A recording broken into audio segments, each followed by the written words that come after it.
አዲስ አበባ ውስጥ ሳይታገቱ ታግተናል ያሉት ታዳጊዎች መነጋገሪያ ሆነዋል። እነዚህ ታዳጊዎች የ15 እና የ16 ዓመት ታዳጊ ሴቶች ናቸው የምታያቸው ማለት ነው።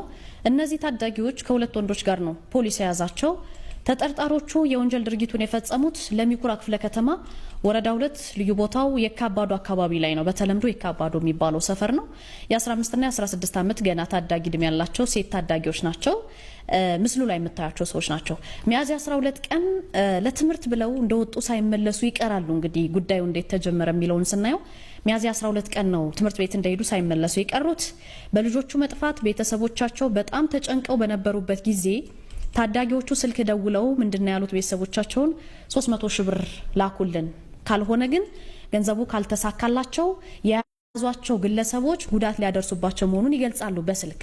የወንጀሉ ጉዳይ ሪፖርት የደረሰው የለሚኩራ ክፍለ ከተማ ፖሊስ መምሪያ ነው። ፖሊስ እንግዲህ ይሄንን ጥቆማ ይዞ ባደረገው ክትትልና ፍለጋ ሚያዝያ 13 ቀን ለሚኩራ ሲኤምሲ አካባቢ ላይ ታዳጊዎችን ከሁለት ወንዶች ጋር በቁጥጥር ስር አውሏቸዋል። ፖሊስ ባደረገው ምርመራም ታዳጊዎቹ ከሁለት ወንድ ጓደኞቻቸው ጋር ሲዝናኑ እንደነበረ ነው የተረጋገጠው። ሌላ ሁለት እነዚህ የምትመለከቷቸው ወንዶች ጋር እየተዝናኑ ነበረ አራቱን ታዳጊዎችና ለነዚህ ታዳጊዎች ደግሞ የመኝታ ክፍል ያከራየውን ግለሰብ ይዞታል ፖሊስ። ምርመራም ቀጥሏል እና ወደ ውጭ ሀገር ለመሄድ አስበውና ተነጋግረው ድርጊቱን አቀነባብረው እንደፈጸሙት ለፖሊስ በሰጡት ቃል መረዳት ተችሏል።